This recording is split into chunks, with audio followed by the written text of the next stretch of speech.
नमस्कार मित्रांनो, दी पॉलिटिक्स चॅनलवर आपल्या सर्वांचं स्वागत आहे. मित्रांनो, आज आपण पाहणार आहोत की तामिळनाडू, केरळ आणि वंदे मातरम बाबत वेगळी भूमिका का घेतलेली आहे. वंदे मातरम साठी ही जी भूमिका आहे ती प्रादेशिक दक्षिणेतील प्रादेशिक अस्मिता कशी महत्वाची ठरते हाही प्रश्न आपल्याला समजून घ्यायचा आहे. कारण वंदे मातरमच्या पूर्ण आवृत्तीच्या गायनाबाबत केंद्राच्या नव्या प्रोटोकॉल नंतर तामिळनाडू आणि केरळमध्ये वेगवेगळ्या भूमिका समोर आलेल्या आहेत.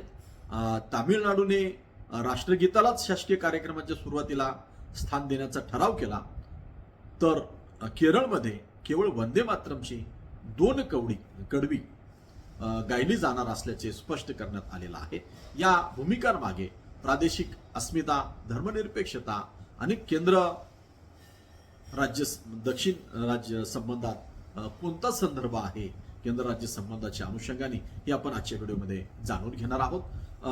तामिळनाडू राज्यगीत अगोदर गातं म्हणतं आहे, तर केरळ हे या गीतामध्ये हिंदू देवदेवता येतात आणि म्हणून धर्मनिरपेक्ष आणि विविध धर्म संस्कृतीची सर्वसमावेशकता लक्षात घेऊन त्या गीताची फक्त आम्ही 2च कडवी गाऊ म्हणतात. तर ही आपण आजच्या व्हिडिओमध्ये समजून घेणार आहोत की केंद्र सरकारने 28 जानेवारी 2026 रोजी वंदे मातरम या गाण्याबाबत एक नवा प्रोटोकॉल जारी केलेला आहे.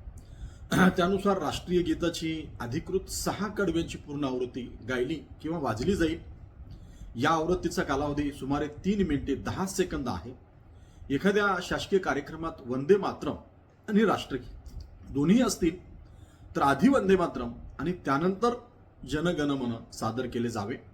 राष्ट्रपतीचे औपचारिक स्वागत, ध्वजारोहण आणि राज्यपाल किंवा नायब राज्यपालांच्या काही औपचारिक कार्यक्रमांमध्येही राष्ट्रीय गीताची अधिकृत आवृत्ती गायली जावी अशी तरतूद यामध्ये करण्यात आलेली आहे. पण या आदेशाला दक्षिण भारतातून आक्षेप घेण्यात आलेला आहे. आणि मग ही दक्षिण भारताची प्रादेशिक अस्मिता काय आहे, वंदे मातरम गीताला दक्षिण भारतातून विरोध का, हा भाग आपण आजच्या व्हिडिओमध्ये पाहणार आहोत. आदेशाला दक्षिणेतील राज्याकडून आव्हान दिलं जात आहे. तामिळनाडूचे मुख्यमंत्री जोसेफ विजय यांनी शासकीय कार्यक्रमात राष्ट्रगीत आधी गायले जाणार असा ठराव संमत केलेला आहे. तर केरळचे मुख्यमंत्री व्ही.डी. सतीशन यांच्या सरकारने आधी वंदे मातरम ची सर्व कडवी गायली जाणार असा निर्णय जारी केला. पण पक्षांतर्गत तसेच विरोधकांकडून वाढता विरोध पाहता केरळचे आरोग्यमंत्री के मुरलीधरन यांनी वेगळे विधान केले. केरळमध्ये राष्ट्रीय गीताची फक्त 2 कडवी गायली जाणार आहेत असं त्यांनी स्पष्टपणे सांगितलेलं आपल्याला पाहायला मिळते. केंद्रीय मंत्रालयाने अलीकडेच राज्ये आणि केंद्रशासित प्रदेशांना जानेवारीतील राष्ट्रीय गीताच्या संदर्भातील निर्णयाचे पालन करावे लागेल असे निर्देश दिले होते. या आदेशाला दक्षिणेतील राज्यांनी मात्र आव्हान दिल्याचे दिसत आहे. त्यामुळे पुन्हा केंद्र विरोधात दक्षिण राज्य असा वाद रंगण्याची शक्यता आहे. तामिळनाडू विधानसभेचा ठराव काय आहे हा आपल्या समोरचा प्रश्न आहे. तामिळनाडूचे मुख्यमंत्री सी जोसेफ विजय यांनी सोमवारी 10 ऑगस्टला राज्याच्या विधानसभेत एक ठराव मांडला. या ठरावानुसार शासकीय कार्यक्रमाच्या सुरुवातीला तामिळ थाई वांचू हे तामिळ मातेला समर्पित राज्यगीत गायले जाईल. 1970 पासून सुरू असलेली ही पद्धत कायम ठेवण्याची भूमिका या ठरावात मांडण्यात आलेली आहे. विधानसभेत बोलताना विजय यांनी नमूद केले, तामिळ ही आमची जीवनवाहिनी आणि भावना आहे. तामिळ भाषेकडे दुर्लक्ष करून किंवा तिचा अभिमान बाजूला ठेवून राज्याला पुढे जाता येणार नाही. मातृभाषा ही मातृत्वा इतकीच पवित्र आहे अशी भूमिकाही त्यांनी मांडली. तर विजय यांनी तामिळ ही केवळ भाषा नसून आमच्यासाठी संस्कृती, विचार आणि प्रेम असल्याचं म्हटलेलं आहे. आता आपण केंद्र राज्य संबंध अभ्यासताना असं म्हणतो की केंद्राने जो आदेश काढलेला आहे तो राज्यांनी मान्य केला पाहिजे, पण भारतामध्ये सातत्याने असं झालेलं नाही. आपल्याकडे सुद्धा संघराज्य म्हणत असताना केंद्र सूची, राज्य सूची आणि मग एक समवर्ती सूची आहे. पण तामिळनाडू विधानसभेतील या ठरावानुसार सरकारी कार्यालय, शैक्षणिक संस्था, विद्यापीठे, सार्वजनिक क्षेत्रातील उपक्रम आणि इतर सार्वजनिक संस्थांच्या कार्यक्रमाच्या सुरुवातीला तामिळ थाई वांचथू गायले जाईल आणि नंतर मग वंदे मातरम आणि राष्ट्रगीत होईल असा तो भाग आहे. तर केरळ सरकारने काय निर्णय घेतला हाही प्रश्न आहे. स्वातंत्र्य दिनाच्या काही दिवस आधी केरळ सरकारने वंदे मातरमच्या गायनाबाबत शासन निर्णय जारी केला. केरळचे मुख्य सचिव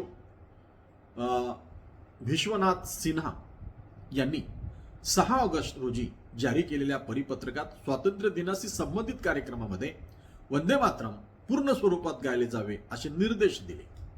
मुख्य सचिवांनी जारी केलेला आदेश केंद्रीय संस्कृती मंडळाच्या हर घर तिरंगा अभियानाच्या मार्गदर्शक सूचनावर आधारित होता. 9 ते 17 ऑगस्ट दरम्यान देशभर होणाऱ्या या अभियानातील कार्यक्रमामध्ये राष्ट्रध्वज फडकवताना किंवा प्रदर्शित करताना सामूहिकरित्या वंदे मातरम गायले जावे असे या आदेशात नमूद करण्यात आलेलं होतं. पण वंदे मातरमची पूर्ण आवृत्ती गाण्याच्या निर्देशामुळे केरळमध्ये वादाला सुरुवात झाली.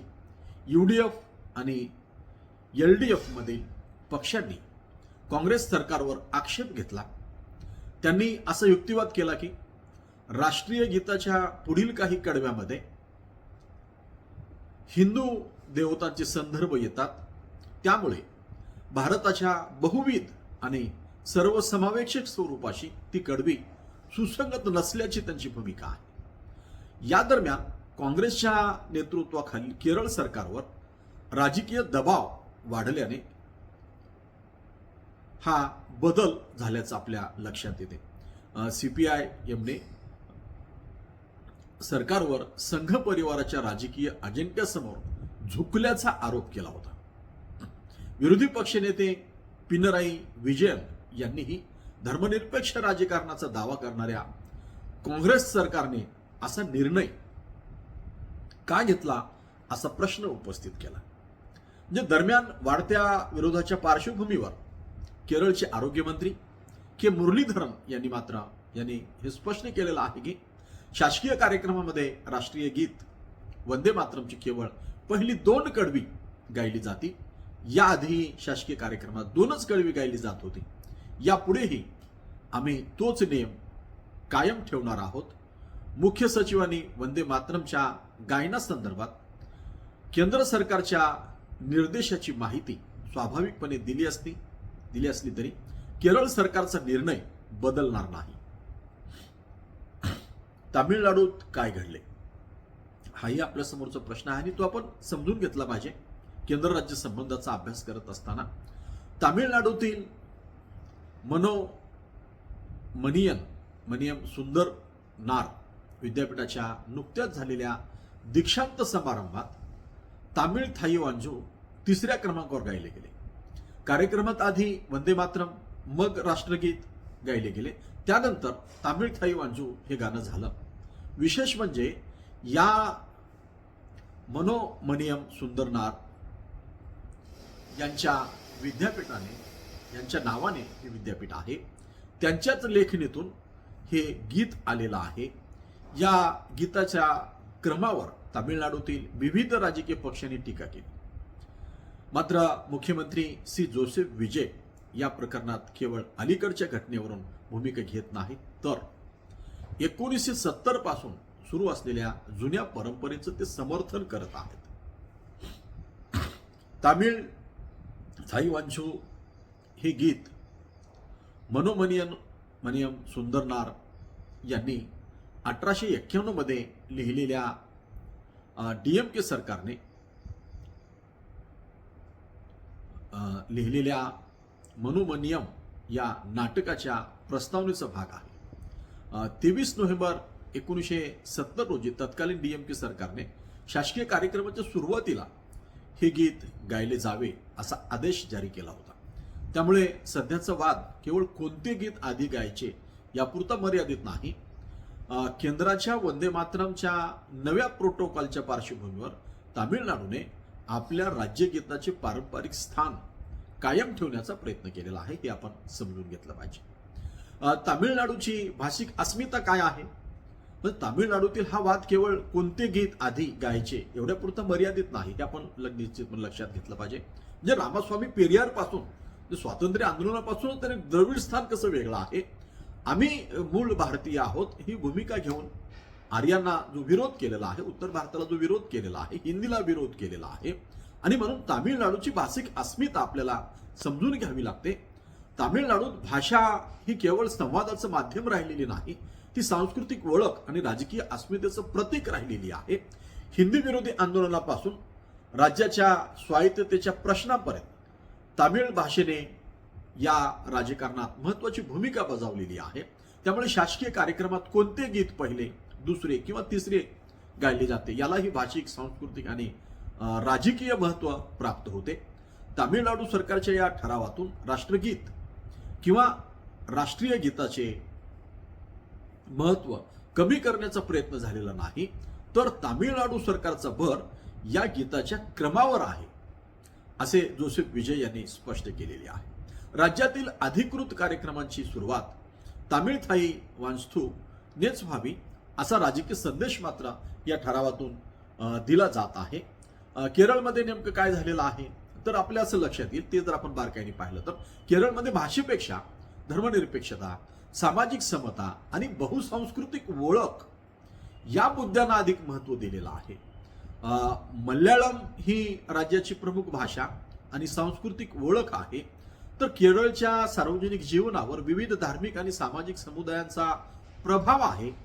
विविध संस्कृतीमधील एकता आणि सर्वसमावेशकता या विचारसरणीवर केरळची खरी ओळख आधारित आहे. त्यामुळे सरकारी कार्यक्रमामध्ये कोणते प्रतीक, गीत किंवा धार्मिक संदर्भ वापरले जातात याकडे सांस्कृतिक, राजकीय आणि सामाजिक दृष्टिकोनातून पाहिले जाते. राष्ट्रीय गीतावरून केंद्र विरुद्ध दक्षिण राज्ये असा जो संघर्ष आहे तो काय आहे तर वंदे मातरमचा मुद्दा आता केवळ एका गीताच्या गायनाचा राहिलेला नाही, तर राष्ट्रीय प्रतीकाबाबत केंद्राने घेतलेली भूमिका आणि राज्याची स्वतःची सांस्कृतिक, राजकीय भूमिका यामधील फरक यातून समोर येत आहे. दक्षिणेतील राज्य आपल्या भाषिक, सांस्कृतिक आणि धर्मनिरपेक्ष संवेदनशीलतेला प्राधान्य देताना दिसून येत आहेत. त्यामुळे पुढील काळात राष्ट्रीय गीताचा प्रोटोकॉल आणि राज्याची स्वतंत्र भूमिका यांच्यात संघर्ष निर्माण होण्याची चिन्ह आहेत, हे आपण लक्षात घेतलं पाहिजे. कारण संघराज्यामध्ये केंद्राला आपली भूमिका लादता येत नाही, लोकशाहीमध्ये ती पटवून द्यावी लागते. आणि दक्षिण भारताची ही आक्रमक भूमिका लक्षात घेऊन पहिल्या सरकारने सुद्धा, पंडित नेहरूंनी सुद्धा हिंदी राष्ट्रभाषेचा आग्रह धरलेला नव्हता, हे आपल्याला लक्षात यावं लागेल. आणि या पार्श्वभूमीवर म्हणजे तामिळनाडूची भूमिका क्रमवारीसाठी आहे, तर केरळची भूमिका ही हे राष्ट्रीय गीत यामध्ये हिंदू देवदेवतांचा उल्लेख येतो आणि म्हणून पहिली 2च कडवी आम्ही गाऊ, हा तो फरक आहे, हा आपण लक्षात घेतला पाहिजे.